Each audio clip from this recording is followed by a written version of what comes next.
یہ روایت حضرت آغا رسول خدا صلی اللہ علیہ وسلم سے ہے کہ انہوں نے فرمایا کہ خداوند متعال فرماتا ہے قول خدا کہ سورہ فاتحہ تقسیم ہے میرے اور میرے بندے کے درمیان، اس کا آدھا حصہ میرے لیے ہے، دوسرا آدھا حصہ میرے بندے کے لیے ہے۔ میرا بندہ جو درخواست کرتا ہے تو اسے پا لیتا ہے۔ فرمایا کہ جب میرا بندہ کہتا ہے سورہ حمد میں بسم اللہ الرحمن الرحیم، سورہ حمد کا بسم اللہ پڑھتا ہے تو خداوند متعال فرماتا ہے میرے بندے نے میرے نام سے آغاز کیا،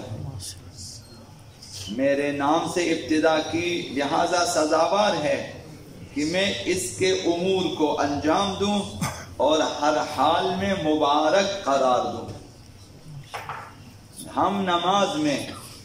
بسم اللہ الرحمن الرحیم سے سورہ حمد کا آغاز کرتے ہیں تو خداوند متعال ہمارے امور کو مبارک بنا دیتا ہے، بابرکت بنا دیتا ہے۔ نماز میں جو آپ سورہ حمد پڑھتے ہیں اس کی تاثیر آپ کے دوسرے کاموں پہ ہوتی ہے،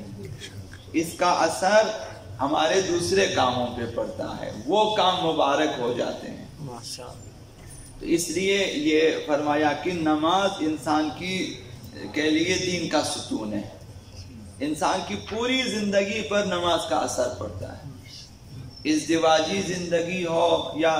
سیاسی، اجتماعی، معاشرتی جو بھی زندگی ہو، نماز کا اثر پڑتا ہے۔ آپ اگر تجربہ کریں یا تجربہ کر چکے ہیں، اگر دقت کریں، جو لوگ نماز سے لاپرواہ ہیں اب ان کی زندگیوں میں جا کر تھوڑی سی دقت کریں، بہت ہی دربدر ہے، سرمایہ ہونے کے باوجود دربدر ہے۔ آپ سے زیادہ ان کے پاس ٹینشن ہے، آپ سے زیادہ وہ لوگ مختلف کاموں میں پھنسے ہوتے ہیں۔ یہ وعدہ الہی ہے کہ جو نماز میں سستی کرتا ہے اس کی زندگی تنگ ہو جائے گی۔ تو یہ فرمایا کہ جب بسم اللہ الرحمن الرحیم سے سورہ حمد کا آغاز کرتا ہے تو خداوند متعال فرماتے ہیں اس نے میرے نام سے ابتدا کی ہے، بس میں اس کے امور کو پورا کروں گا، اس کے کاموں کو پورا کروں گا اور مبارک بھی بنا دوں گا، بابرکت بنا دوں گا۔ جب بندہ کہتا ہے الحمدللہ رب العالمین تو حق تعالی فرماتا ہے کہ میرے بندے نے میری حمد و ثنا کی ہے۔ توجہ اگر کی ہو سورہ حمد پڑھنے والا توجہ کریں کہ میں خدا کی حمد کا الحمدللہ رب العالمین، تمام حمد و ثنا اللہ کے لیے سزاوار ہے، مثلا یہ اس تصور کے ساتھ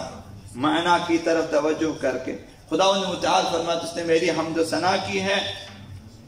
اور یہ جان لیا ہے کہ جو کچھ نعمتیں اس کے پاس موجود ہیں میری طرف سے ہے، تبھی تو آپ نے حمد کیا ہے الحمدللہ کہ سب کچھ خداوند متعال کی طرف سے ہے، اور جو بلائیں دور ہوئی ہیں وہ میرے دست قدرت میں ہیں۔ انسان سے اگر بلائیں بھی ٹلتی ہیں تو خداوند متعال کی وجہ سے ہے، بإذن خدا بلائیں ٹل جاتی ہیں۔ تو پھر خداوند فرماتا ہے اس جملے کے کہنے کے بعد فرماتا ہے کہ میں فرشتوں سے فرماتا میں تمہیں گواہ بناتا ہوں کہ میں اس بندے کو دنیاوی نعمتیں جو دی ہوئی ہیں اس پر اخروی نعمتوں کا اضافہ بھی کروں گا۔ تو دنیاوی نعمتیں بھی سورہ حمد کے ساتھ اگر ہماری وابستگی رہے وہ بھی فراہم ہو سکتی ہیں اور اس پر اخروی نعمتوں کا خداوند اضافہ فرماتا ہے، اور فرمایا کہ اخروی بلاؤں کو بھی میں دور کر دوں گا۔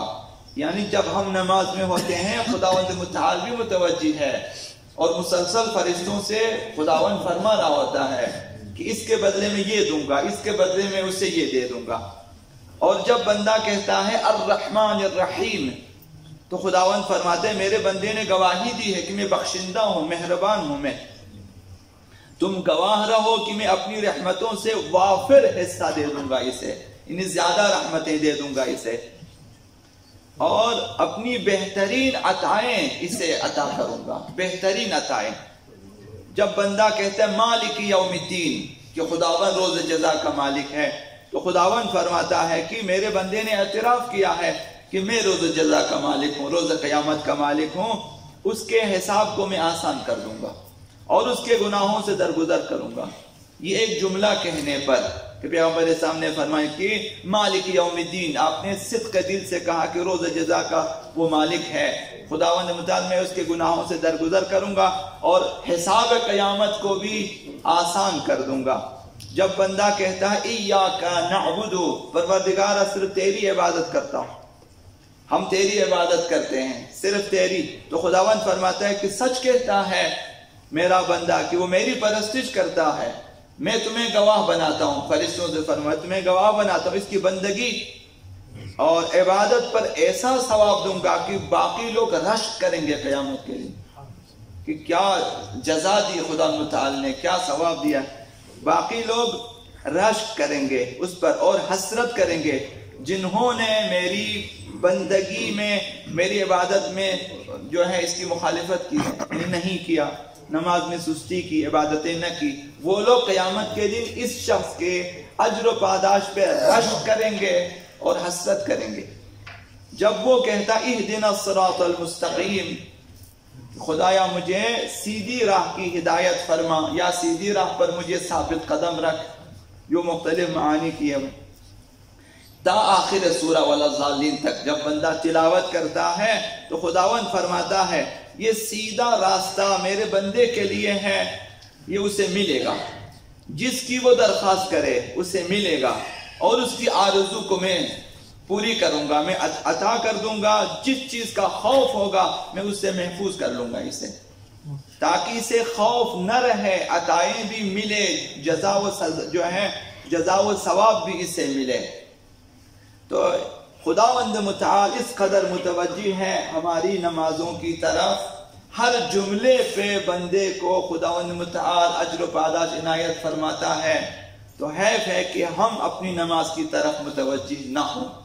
اوقات نماز کی طرف توجہ دیں اور معانی نماز کی طرف توجہ دیں، انشاءاللہ العزیز مقبول نمازیں ادا کر سکیں گے۔